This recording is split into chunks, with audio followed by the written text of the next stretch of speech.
Perkenalkan, nama lengkap saya Maria Filomena Nemnule, biasa dipanggil Filo. Saya mahasiswa semester 3 Prodi Pendidikan Bahasa Inggris. Di sini saya akan menjelaskan tentang pengelolaan lahan kering yang baik. Lahan kering merupakan agroekosistem yang mempunyai arti penting dalam pembangunan pertanian. Peluang peningkatan produksi pertanian di lahan kering masih terbuka karena rata-rata produktivitas aktual yang dicapai masih jauh di bawah potensinya.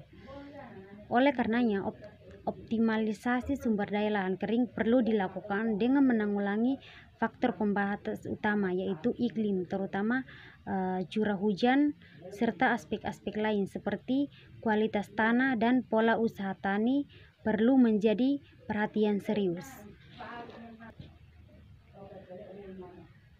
Salah satu sumber daya yang mempunyai potensi besar untuk pembangunan pertanian atau perkebunan tanaman pangan dan peternakan adalah pengelolaan lahan kering. Pengembangan pertanian di lahan kering untuk tanaman pertanian, baik tanaman pangan dan perkebunan, perlu dilakukan inovasi teknologi untuk mendukung ketahanan pangan di Indonesia. Wilayah daratan rendah pada pertanian lahan kering adalah pilihan strategis untuk menghadapi tantangan peningkatan produksi pangan untuk mendukung program ketahanan pangan nasional. Baik, pengelolaan pertanian lahan kering memiliki beberapa karakteristik. Yang pertama, iklim. Iklim dibedakan menjadi dua bagian, yaitu iklim basah. Iklim basah yaitu wilayah atau lokasi yang cerah, hujannya tinggi tanpa kemarau yang jelas, dan iklim kering yaitu wilayah atau lokasi yang intensitas cerah, hujannya rendah dengan musim kemarau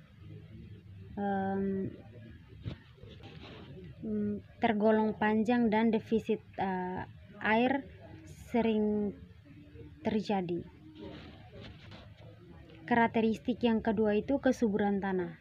Tingkat kesuburan tanah pada lahan kering umumnya relatif rendah, terutama di lahan yang mengalami erosi atau yang ketiga itu topografi. Topografi lahan kering sebagian besar ditemukan di wilayah pegunungan. Yang keempat, ketersediaan air pertanian.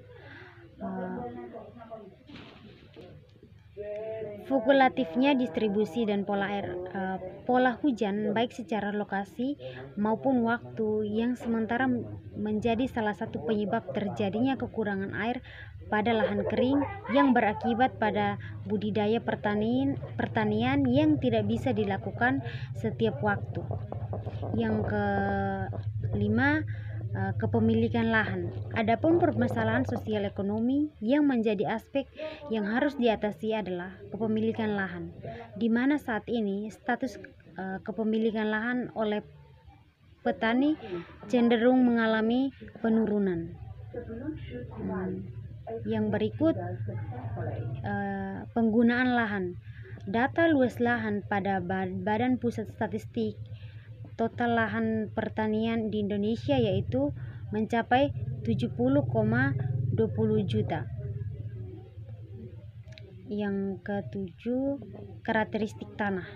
Pada suatu penelitian yang membahas jenis tanah yang ada di Nusa Tenggara Timur menemukan bahwa tanah di daerah tersebut memiliki bahan yang tidak beragam, antara lain batu kapur, aluvium,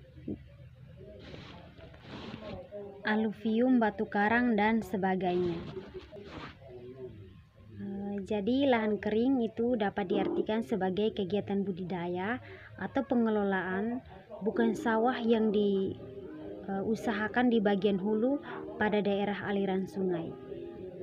Baik, ini adalah sedikit penjelasan tentang pengelolaan lahan kering dari saya. Sekian dan terima kasih.